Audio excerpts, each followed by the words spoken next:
one felt ostracized or really felt the need to make it as like a grand gesture. And I frankly can't wait for that to just be a societal norm too, outside of TV shows and video games. I want it just to be like, hey, I identify as this, and people are like, cool.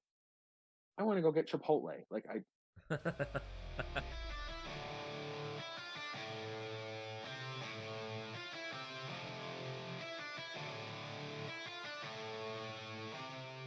We he touched briefly on the queer characters thing, and so like let's talk about that a little bit. Is there,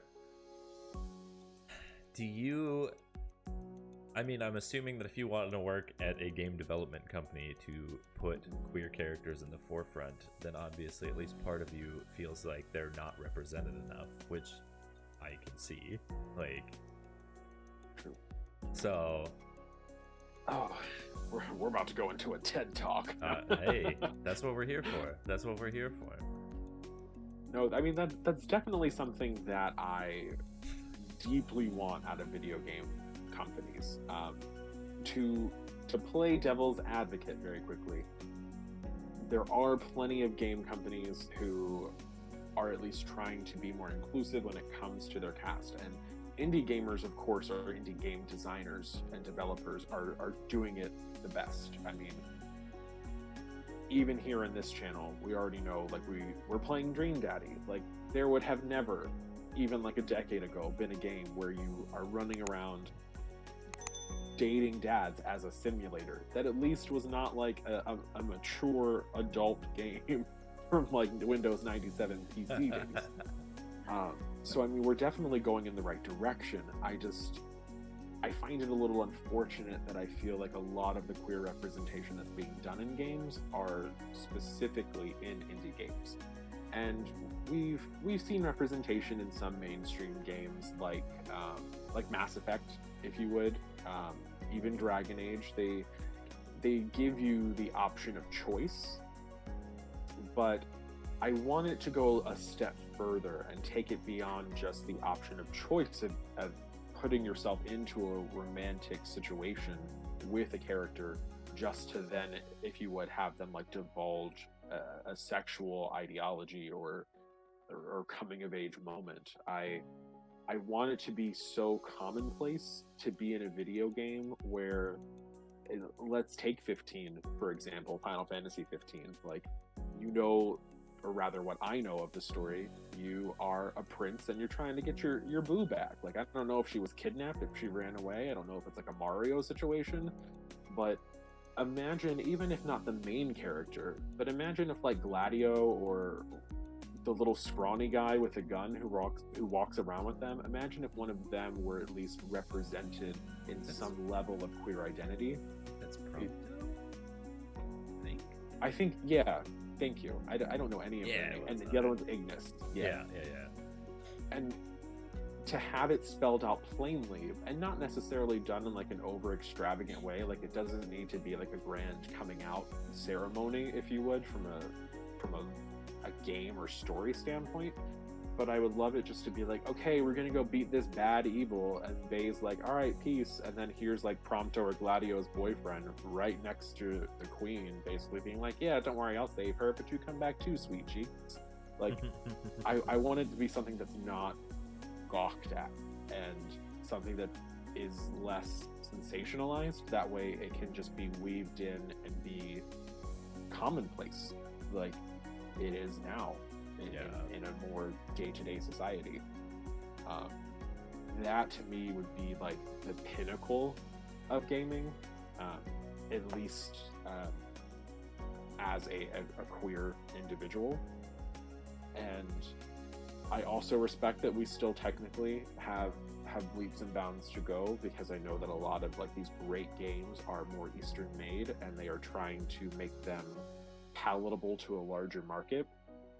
So while I get that they're not going to necessarily, at least right now, make someone like Noctis a queer character, I would love to make it so commonplace that even if the lead did identify as LGBTQ+, that someone's not like, I'm not playing this game.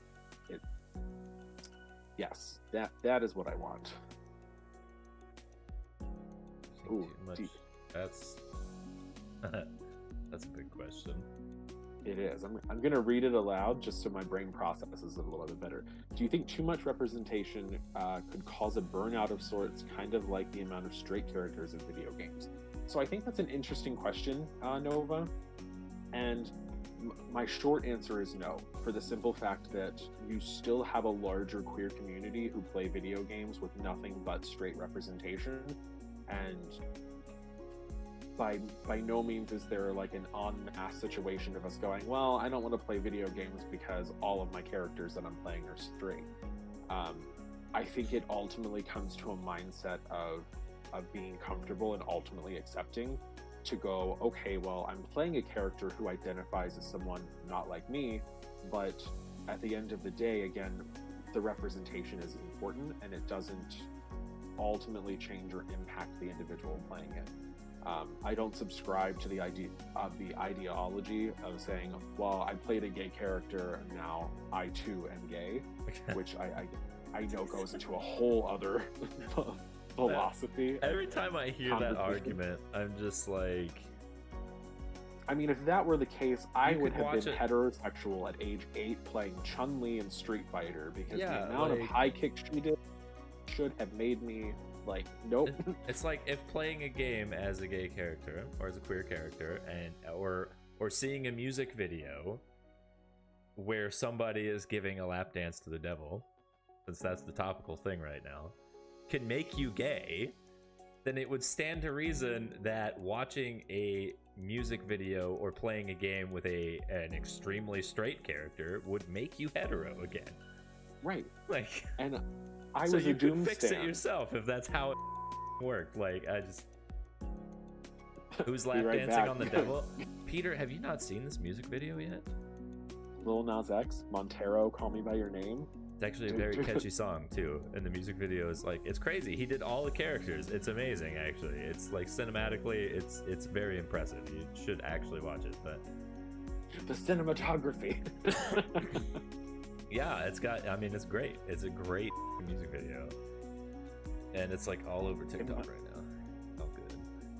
I'm in a really weird spot, right? I'm a Republican, but I'm also LGBT, so I have a lot of conflicting thoughts sometimes, but I definitely agree that people should normalize queers, if that makes sense. I mean, is it copyright? It's absolutely copyright. And to touch on that briefly, Nova, and I'm happy to have a private discussion with you too, because I want to unpack that a little bit if I could. But I respect where you're coming from.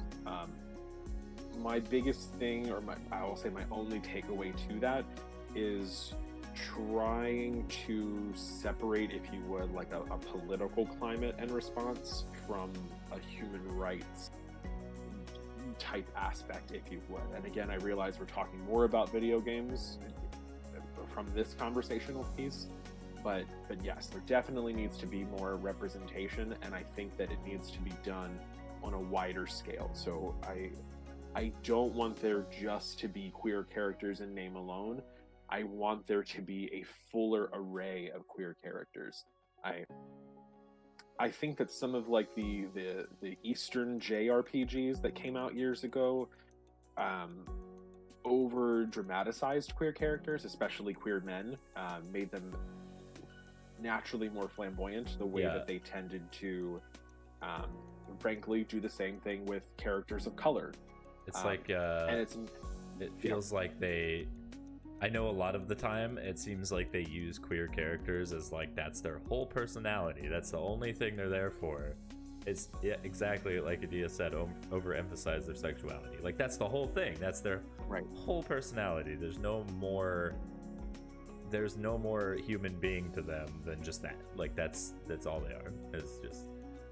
And I definitely don't want to see those characters die out completely, but I want it to be understood that's more than what we are, right? And yes, we do have, in the same way that you do in a heterosexual community, you do have those who are overly sexual or sex positive, and I still would like to see that appropriately, of course, represented in a game should it make sense to the game and the genre. But I want people of the community Put to your glasses on the brain. Can't help. Jeepers creepers. No. I just want them to be respected and put into a place of light and to just be household, if you would, a little bit more readily. Well, I mean, since we're talking about it, and it's come up a couple times, Dream Daddy. Do you feel like Dream Daddy is good representation or problematic representation? So I think it's an interesting mix of the two. I would say it leans more towards positive representation in my personal opinion. And I feel that mainly because I feel like the Twitch response specifically for this game has been huge. Even having someone like you, Robbie, so a cis white male who's happily married to a stunning, gorgeous German woman who has wonderful kneecaps, if you guys didn't know. Having someone like you play the game and still vibe through it and just enjoy all of the appropriate puns and frankly the different options is awesome, because again, this would have been a game that would have been primarily gated to gay men even 10 years ago when it first came out. Yeah. So I appreciate that having Twitch and this appropriate platform allows people to come together and experience this game more readily and hopefully... Okay, wait, Dream Daddy is 10 years old? No. Oh, no. I'm saying okay. Could you I was like, imagine? holy shit, what? Yeah. No, if it came out like 10 years ago, like how many people would have touched it type of thing. So I definitely think that it's great. Which when you some think of the about characters again are stereotypical, but yeah. And some of them are like it's kind of the same thing where like being a queer character is not their whole personality, but like one other thing is like Matt and his music, like that's his whole thing, his music, everything all the time, like. And the characters in Dream Daddy are more so built around that archetypical high school experience rather than their orientation. So, and not that I remember all their names, but you have, to me, the overzealous Christian, the goth Stan, your overly athletic guy, the one that I'm trying to get with in my copy of Dream Daddy. Yeah. So they're more like high school cliques and niches rather than being sorted by their sexual preference. But granted, they're all dudes. So cult dad is best dad. I feel like you're talking about what's his name, Damien, the dude who looks like he owns a Hot Topic. That's the one. Okay. Yeah. I feel like he talks like Urianger, which is like. I can see it. But yeah, I mean, maybe I just haven't given him a. And Goth Dad is also the best. Okay, wait. So Cult Dad is not Goth Dad. Oh, is Cult Dad the blonde with the Shining kids? Siblings? Oh yeah, God. Yeah. The Shining Come siblings. play with us. Forever and ever. Do I feel like TV and movies represent queer characters better than video games, or the other way around? Interesting. So I definitely feel like there is more representation in TV shows and movies, but I also feel like how can I put that? The market is just so much larger from like a TV show standpoint. Like, God, how many channels are there? Like a basic cable standpoint traditionally is at least 78 channels, and 24 hours in a day at 30-minute to an hour segments. Like, you can cram so many more things on the network to allow there to be more representation in TV. we've definitely come further in representation of queer characters, and again, making them more humanized and rather than being overly sexualized. But I still think the TV show that did it the best before it turned into like a shirtless gay TV show, like I mean like really like sexualized gay TV show, was Teen Wolf on MTV. And if any of you watch it, then I love you for it. It's a great show. But it kind of has the same thing that I want from a video game aspect. Like anytime someone either announced their sexuality or ultimately came out and, you know, really started to flourish in their own, there was never a moment of anyone going like, oh, you're gay, or oh, how dare you. Like there was no question. It was just like, oh, okay, cool. And everyone just kind of went on with their lives as normal, because it was so commonplace that there wasn't no one felt ostracized or really felt the need to make it as like a grand gesture. And I frankly can't wait for that to just be a societal norm too, outside of TV shows and video games. I want it just to be like, hey, you know, I identify as this, and people are like, cool, I want to go get Chipotle. Like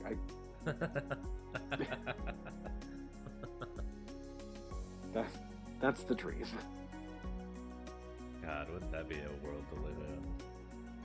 Right? Like, hey, guess what? Turns out I like girls. Cool. Well, did you still want to go to the movies later, or? Yeah. Do we catch an earlier showing so we can like get drinks after? Yeah, not to be like my normal pessimistic self, but Jesus,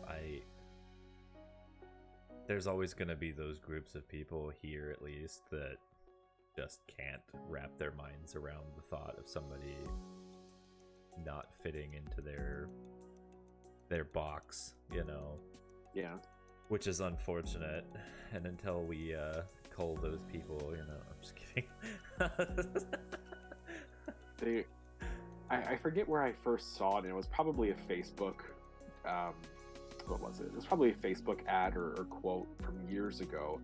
And not to steer the subject in a different way, but the video or the picture had something to do with Nazism. So again, I promise I'm not jumping into like this whole conversation about it, but the TLDR of it was, if you are sitting people at a lunch table and one person says something like, I hate gay people, ultimately still choosing to sit at the lunch table to hold the conversation or to continue the conversation fosters the idea that that type of attitude towards whatever is acceptable. And I respect that, again, there's still an education standpoint that needs to be done so we can try to shift that mentality. But the oversimplified Facebook post was basically like, don't let that person sit with you. Like Mean Girls table, like you can't sit with us. Like, yeah, nip it in the bud immediately to hopefully reform the necessary change. Yeah, I think conversations need to happen, and that might be part of the problem. Maybe that's why there's so many people, it feels like, that feel the way they do. Because instead of having the conversation, we're just telling them off, like, just go away. I don't, like, you're wrong, but I don't have time to explain it. Like, just go. And instead we could be some of those people, granted not all of them, because there's always going to be, but some of those people could be made to see a different point of view, and then little by little it would turn into less and less of those other unbending. Love, like anything, is learned. So if we foster a community that loves and uplifts, it not only alters what our outlook is, but it then encourages us to teach and foster that with new generations too. So I still get excited for younger generations as they continue to grow, because even seeing the changes that are coming from these younger kids, even if you just want to take it from a TikTok perspective, has been awesome. So yeah, Yeah, and that's like, I've had this conversation with Adia a couple times where it seems like every generation that comes is more and more open and tolerant about everything. So like little by little, it's shifting more towards just a more, I don't want to say peaceful society, but a more welcoming one for everyone, because every generation has more and more people that are just like not that worried about what other people are doing in their free time, you know? It's oddly interesting too if you think about it, because by the time like we're old and decrepit, I mean I'm already decrepit and old, but like You're only 2 older years older still. than me. But like when we're like in our 70s and 80s, it's going to be an odd concept to think that we are going to be the conservatives of that generation. And it's like I already think of myself as pretty liberal with everything. But then like being that older person that's going to be like, wait a minute. You guys are doing what? I mean, hopefully my mindset will always be open and accepting of new things. I'm gonna make it a point to not, I'm going to actively try every day as I get older to not be that when I get there. But granted, I mean, for that, yeah. Write a letter to your future self. I mean, that's not a bad idea. Like, you just put on the front, if you ever, forget how not to be a dick, just read this. I'm gonna send it back to my past self. Like, your handwriting's atrocious, nerd.